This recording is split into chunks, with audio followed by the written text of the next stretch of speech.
But do the BJP's claims really add up? While the BJP has made the alleged gang rape and forced conversion of a woman in Meerut the centerpiece of its battle against this so-called love jihad, crime records in Meerut tell rather a different story.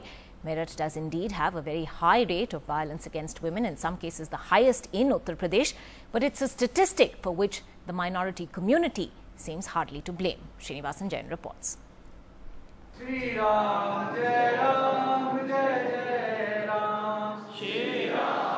In a meeting in the village of Aurangabad near Meerut, a local VHP leader raises the spectre of the Meerut incident and warns of a love jihad epidemic.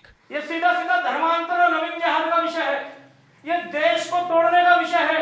मुस्लिम लड़के तैयार किए जाते हैं जिनकी औकात एक समय की रोटी खाने की नहीं होती, वो ब्रांडेड कपड़े, मोटरसाइकिलें, ब्रांडेड चश्मे, इस प्रकार के सारे अब इतना खर्चा करने के बाद जहाँ बहनों की कॉलेज है, लड़कियों के इंटर कॉलेज हैं, वहां पर वो मंडराते हैं। इस प्रकार से लड़कियों को मई से फंसाने की पहली प्रक्रिया प्रारंभ होती है। कलावा हाथ में बांधते हैं। When the Sangh Parivar claims to speak up for women's safety, what they neglect to mention is that Meerut has the highest number of rape cases in UP last year, the highest number of dowry cases, the second highest number of the kidnapping of women.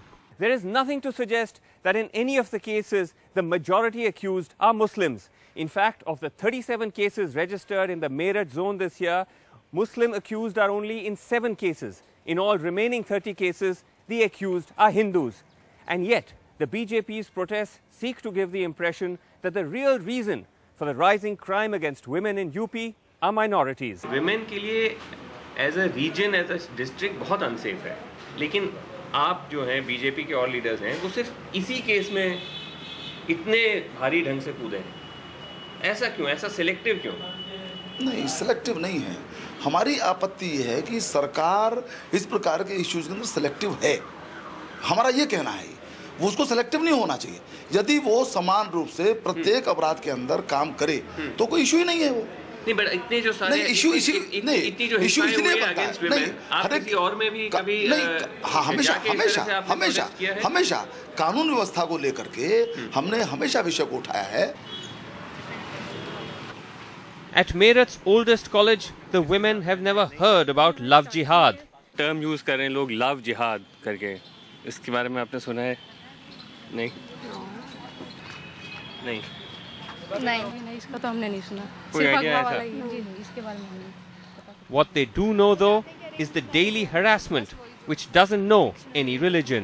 क्या मेरठ में काफी harassment face करना पड़ता है? हाँ, ये बात तो है. काफी हरासमेंट, चाहे वो कॉलेज स्कूल्स हो या रोड्स हो, बस हो, कहीं भी. अच्छा, बहुत ज्यादा. वैसे आप हैरेसमेंट फेस करती हैं जैसे आप बाहर जाती हैं शहर में? बेशक डेली फेस करना होता है. नॉर्मली डेली फेस करते हैं जी. किस टाइप का harassment? Like what do the boys do? Taunting करना है और रोड्स पे कुछ बोलते हुए जाना है या कहीं भी कॉलेजेस में. मोस्टली खैर कमेंटिंग ज़्यादा प्रॉब्लम करता है. कमेंटिंग मेन प्रॉब्लम है. एग्जैक्टली. और ये बॉयज कुछ भी हो सकते हैं. They can be Hindus, Muslims, Christians, we don't know who they are. कि कौन वो किस जाति से संबंध रखता है, किस जाति से, किस धर्म से, ये कोई मैटर नहीं करता.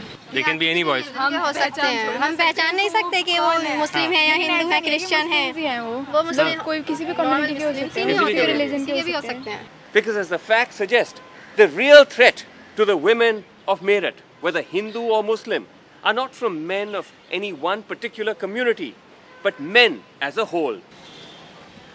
With Neha Masi and camera person Sudesh, Srinivasan Jain in Meerut for NDTV.